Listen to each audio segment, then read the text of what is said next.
Därför att det är ett sånt sällsynt vedervärdigt system. Att på grund av människors hudfärg döma dem till en mycket sämre tillvaro.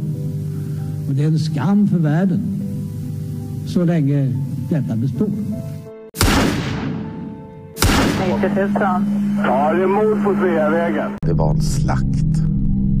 Och det var en slaktare. Det var en bödel som visste precis vad han ville.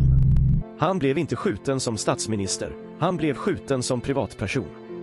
Polisen säger att mordet av allt att döma var mycket noga planlagt. Och alla personer med walkie-talkies på varsin sida om Sveavägen som man hörde liksom. Jag trodde att man i mordutredningar alltid gjorde bandade förhör med de väsentliga personerna som har funnits på platsen och som är viktiga. Makalöst ointresse. Och det är klart att man försöker liksom suggerera sig fram till att få ihop bilderna om hon nu var säker på att det var dem, så vill man ju få det att överensstämma med sitt eget vittnesmål. När sanningen om det här kommer fram så kommer det svenska samhället att förändras i grunden. Sydafrika, vilket jag personligen tycker är ett ganska intressant uppslag med tanke på att det är en ganska konkret motivbild. Det pratas mycket om Sydafrika och det är flera personer som har tagit kontakt med oss och haft intressanta synpunkter på det här uppslaget. Fick Craig veta att Palme var nyckelpersonen i att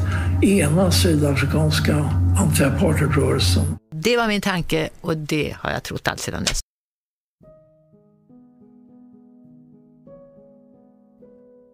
I förra delen tog vi upp skillnaderna mellan semantiskt och episodiskt minne och tydliggjorde att när det gäller ett händelseförlopp kring en händelse som satt stort avtryck i ens minne, så finns det små chanser för att dessa verkligen ska kunna skilja sig mellan olika utsagor. Det kan finnas starka motiverade skäl till att förändra dessa, men de ska motiveras mycket mer trovärdigt än att jag bara mindes fel. Exempel med att Palmeutredningen en kort tid efter mordet helt enkelt flyttar på en taxibil för att kunna använda fler personer i ett framtida utpekande säger otroligt mycket om hur Palmeutredning bedrevs, och det är även här man finner alla starka motivbilder för att förstå varför. Denna utredning är fylld med liknande paralleller, så försök förstå hur detta kan avslöjas, så kommer du lättare förstå bakomliggande orsaker. I denna del kommer vi fortsätta fördjupa oss, hur vittnespsykologiska kunskaper kan hjälpa till att analysera och bedöma olika utsagor, för att bilda oss en mer verklighetsförankrad uppfattning om vad som hände vid mordplatsen på mordkvällen för över 36 år sedan.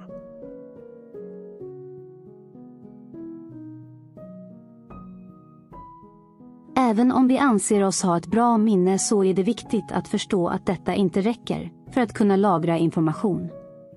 Det handlar om vad vi har möjlighet att uppfatta, vilken perceptionsförmåga vi har, både individuellt och i det sammanhang vi ska försöka lagra informationen. Har en person inte haft uppmärksamheten riktad mot en viss händelse, så finns inte samma möjligheter att lagra korrekta detaljer i alla lägen.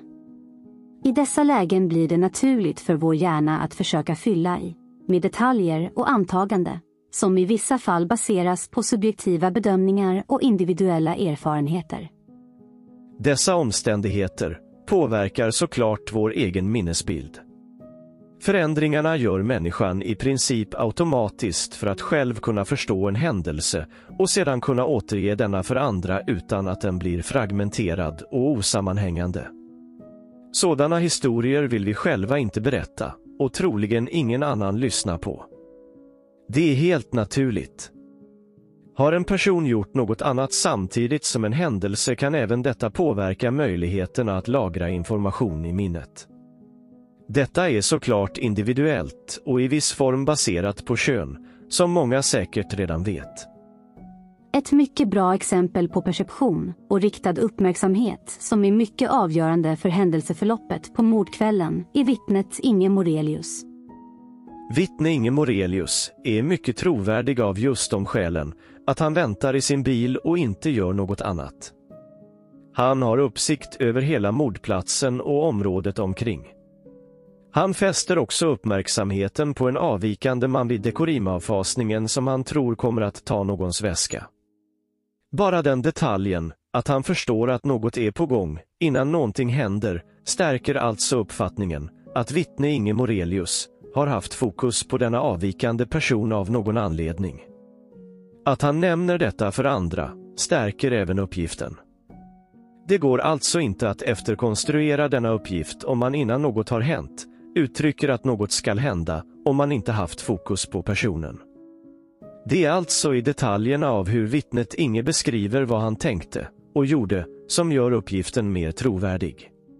Allt detta talar för att vittnet Inges uppmärksamhet är riktad på mannen innan händelsen och förbättrar även lagringen av minnesdetaljer kring mannen som rörelser och händelseförloppet. Men i en parallell med vapenfokuseringseffekten, som nämnts tidigare, innebär det samtidigt att samma vittne inte kan ha full uppmärksamhet riktad lika mycket på andra saker som händer i anslutning till hans riktade uppmärksamhet mot gärningsmannen vid Dekorima. Exempel på det visar sig när inte vittnet Inge Morelius har full uppmärksamhet vid reklampelaren innan paret kommer gående till mordplatsen. Reklampelaren befinner sig då i vittnet Inge Morelius periferi. Uppmärksamheten och perceptionsförmågan kommer då vara sämre där, vilket faktiskt är precis vad vittnet själv uttrycker när han senare säger att det var något vid annonsspelaren. Det är alltså inte nödvändigtvis en trovärdighetsfråga hos vittnet att han inte har samma kontroll på perifera detaljer, utan en förklaring att uppmärksamheten är riktad någon annanstans. Det kan även innebära att andra detaljer som tidsuppskattningar, vilka andra personer som passerar och var de tar vägen och hur många dessa var, helt naturligt, blir osäkrare detaljer. Ett bra test man själv kan göra för att förstå perception och riktad uppmärksamhet är att räkna passningar av bollen i den övningen som finns på nätet. Finns en länk i beskrivningen till detta klipp. Att just vittne Inge Morelius har uppmärksammat mannen med det avvikande beteendet utanför Dekorima, den som senare skjuter vår statsminister, är en otroligt stor tillgång för oss som verkligen vill förstå vad som hände vid mordplatsen. Han hade kunnat suttit och bara fingrat på radiostationerna på stereon i bilen, om han hade en sådan, och först tittat upp i samband med att han hörde skotten. Att just denna person har fått utstå så mycket kritik och smutskastning genom åren för sina uppgifter kommer vi framöver lägga stort fokus på att förtydliga och fördjupa oss kring. En annan intressant reflektion med vittne Inge Morelius och hans illa placering av sin bil.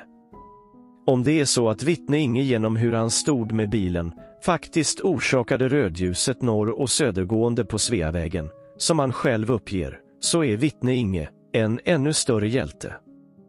Det var kanske just detta som gav vittnet Anders Delsborn en möjlighet att hinna titta till vänster i samband med att trafikljuset var rött, Sveavägen söderut, och då ser det samtalet mellan paret och mannen i blåa jackan. Vi kommer absolut komma tillbaka till just detta vittne framöver, eftersom det är ett vittne som via sina vittnesförhör kommer att avslöja många delar i hur Palmeutredningen egentligen bedrev utredningen. I samband med återgivning kan mycket av den samlade minnesbilden ligga som en grund, men samtidigt tillkommer nya dimensioner till varför man återger det man gör, på vilket sätt, med mera. Det kan nu finnas rimliga anledningar till att man inte återger allt. Det kan finnas starka motiv till varför man till och med säger oriktiga saker eller avsiktligt utelämnar viss information. Man kan lägga till annan, av något skäl, att en egna minnesbilder har blandats ihop eller har förändrats av olika skäl. Men det kan finnas rimliga och enkla förklaringar till varför man minns fel och eventuellt överskattat sina egna möjligheter att faktiskt uppfatta saker i samband med händelsen.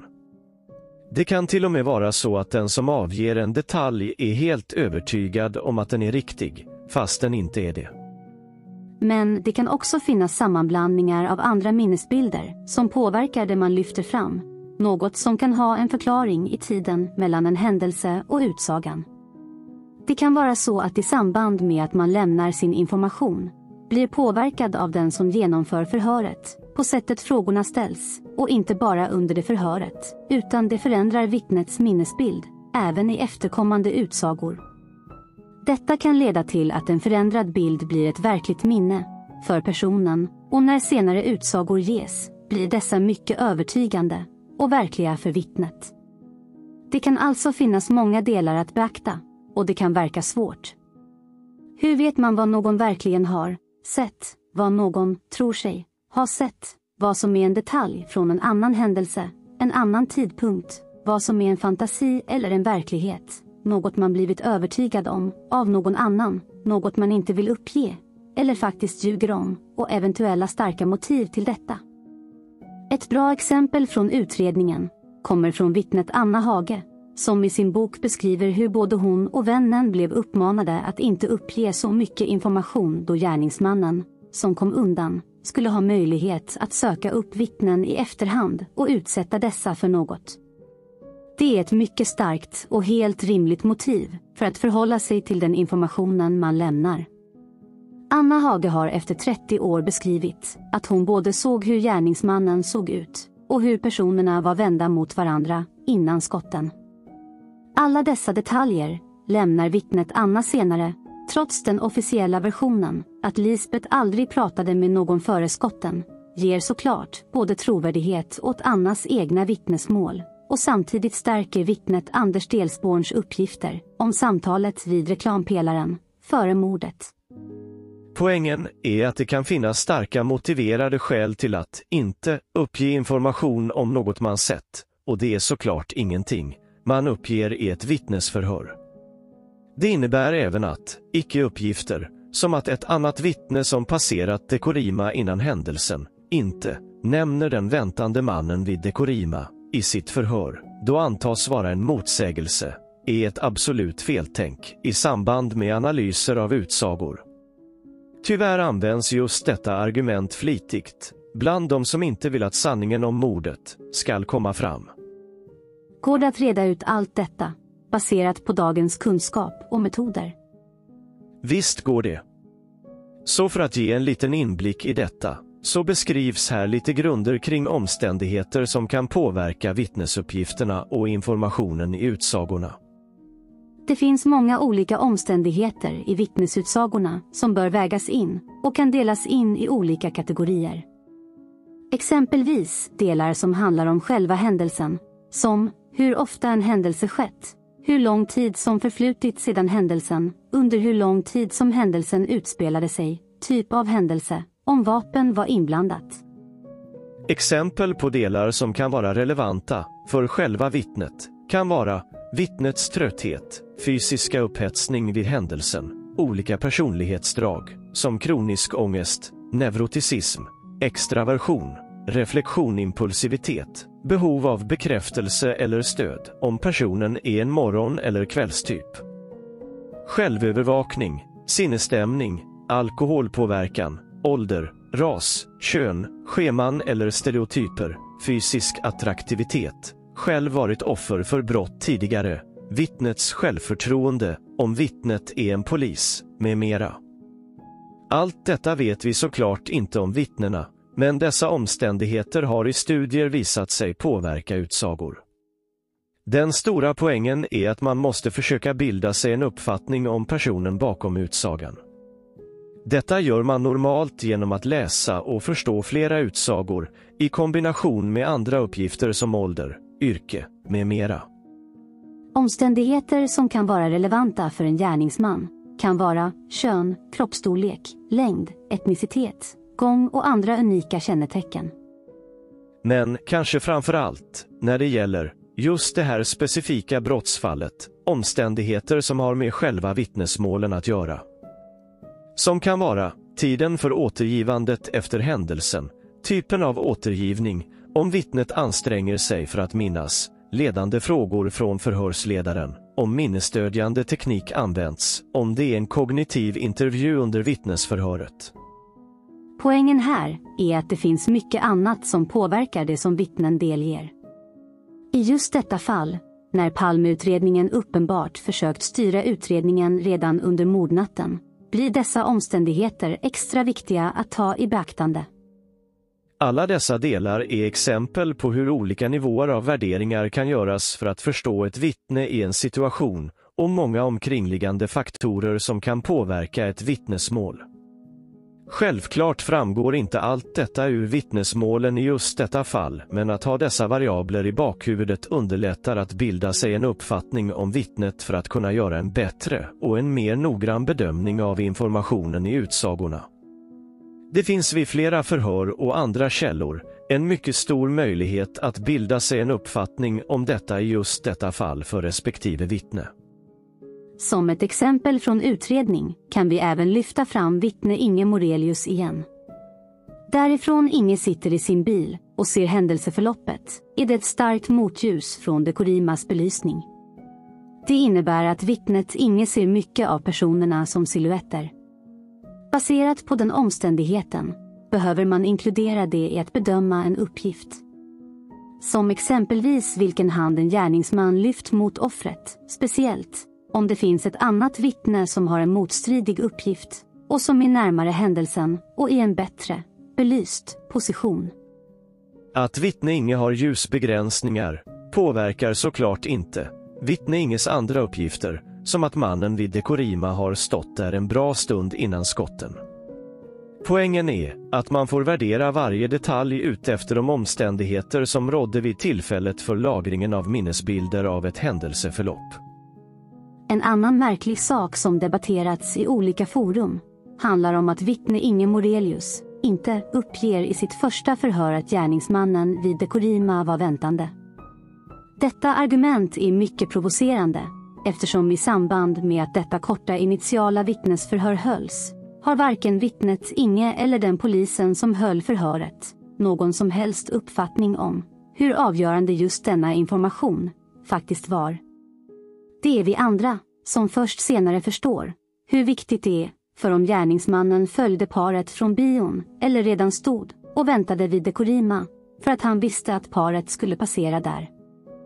Att använda denna icke-uppgift som argument för att vittne Inge senare skulle komma på att gärningsmannen väntade handlar alltså om att avsiktligt förminska vittnet Inges uppgifter genom att kritisera vittnets trovärdighet, självklart i egna syften.